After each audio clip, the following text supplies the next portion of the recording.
loose allegations and accusations against Grand Platinum, who's basically running for a seat in Maine.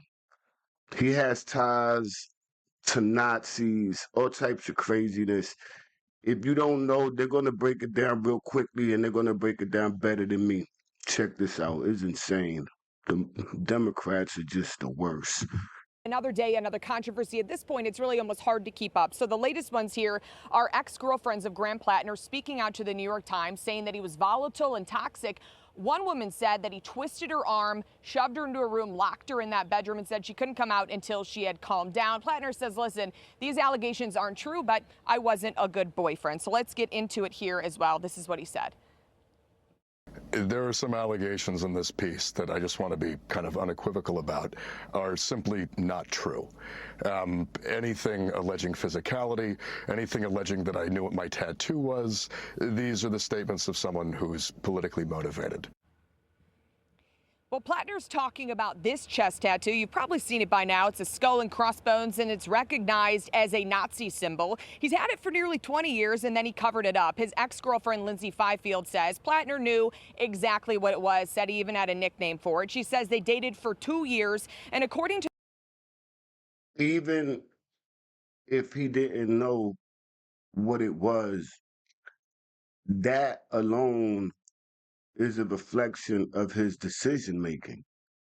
That was a horrible decision that you made, putting that tattoo on your chest and keeping it there for so long, and then getting it covered at the time that you got it covered, sort of like you became ashamed of it because you was exposed. It wasn't because you learned about it on your own, and then under your own discretion, you did what was right because your integrity allowed you to do so. No, that's not the case at all. It's not the case at all. You decided to run for a seat. You knew that you was going to get major backlash, and you covered it up, and you're still getting a bunch of backlash. So I don't get it.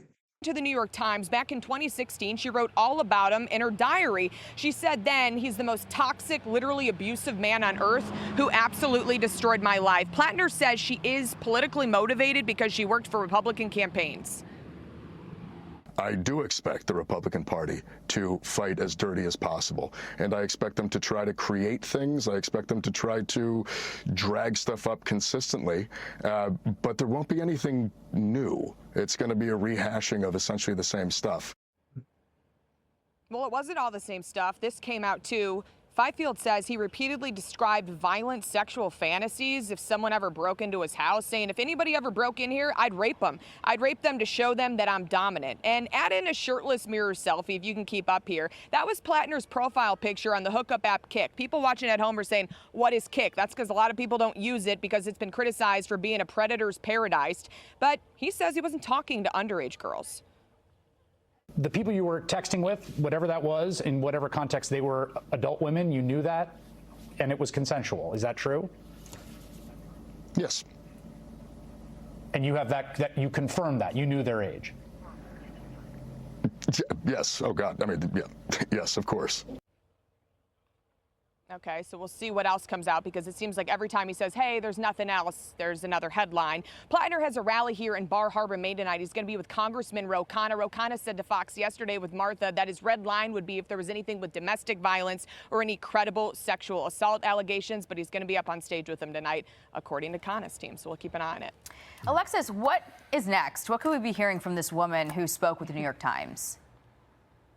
Well, it's a good question. We'll have to see what's next. People are kind of bracing for that. There had been so many things swirling, Jackie, from sources here in Maine. I'm sure you had heard it too, that there was going to be this explosive piece in the Times. And the woman who spoke out, Fifield, said she had heard there was going to be other women's stories too. Read this. She posted this on X this morning, wondering where some of those stories were. She thinks that they were kind of taken out and the focus was just on her and about her Republican background. She said, after the story went up, I began to ask them, wait, where are the other stories from the other women? What are their accusations of sexual assault? Why am I the focus focus? Why are there 11 paragraphs dedicated to detailing my work history instead of talking all about everything else that was on there? So we're going to have to keep an eye on that and see what happens next. But it will be interesting to see what kind of support he has. From being here on the ground, I haven't seen too many Plattner signs, but you know from being out here, Jackie, this is kind of like a vacation area, so maybe people just don't have their signs out in support of politicians here.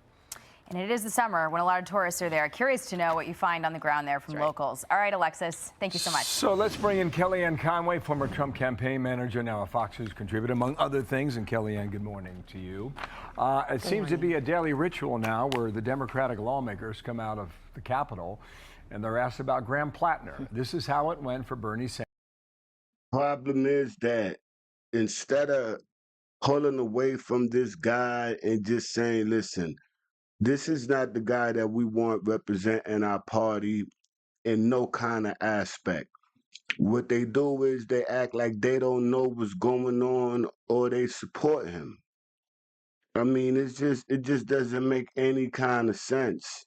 This party is not going to last any longer. The Democratic Party is going to completely become, you could almost say, abolished due to them fighting for a minority percentage. You know, I don't got nothing against the LGBTQ, whatever they want to do. But they are a very, very, very, very small fraction of the population. Why are we trying to appease to them? Why are we conforming all of our laws and everything to them? This is what the Democratic Party is doing, and then they're just hurting themselves even more with their illegal migration and then the incompetency on top of that. With mayors like Dwayne Johnson,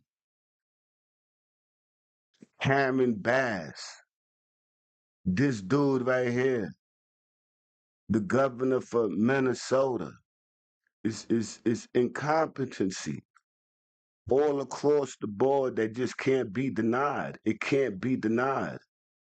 Listen to this. It only gets worse when you're dealing with the Democratic Party. Listen to the elders or the leaders of the Democratic Party and how they feel about this cycle. Sanders and AOC on Thursday.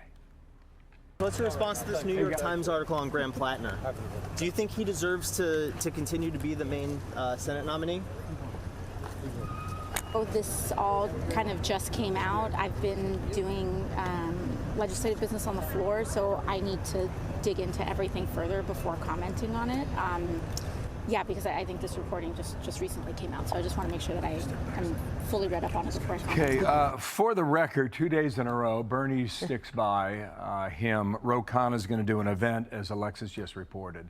AOC's comments are she's really riding that line and does not want to commit. There's a primary on Tuesday in the state of Maine, Kellyanne. Does he survive? That's the problem. They always riding the line instead of being committed to one side. They done flopped so much, it doesn't make sense how much the Democratic Party has flopped. They flip-flop, they switch sides, they do whatever they got to do to maintain power. Now what they're trying to do is basically win all the votes of a bunch of people that are not even from this country. They lost the faith of the American citizen. The average American citizen looks at the Democratic Party like a circus act, because that's exactly what it is. It is a circus act. People dress up like clowns, they look like clowns, they act like clowns, they talk like clowns, and they behave like clowns. It's sad to see it crumble, but I'm glad that Trump and people with some sense are back in office, because this just doesn't make no kind of sense. It doesn't make no kind of sense. And I'd like to thank all my viewers. Subscribe to the channel, hit the like button if you like it. We're going to talk about this. We're going to get the truth out there. We're going to get control of America once again, one vote at a time, one voice at a time. This is American Iron, where we try to make sense out of the nonsense. And we remain steadfast on our principles. And with that, I'm out of here. Have a blessed day, and may God bless America.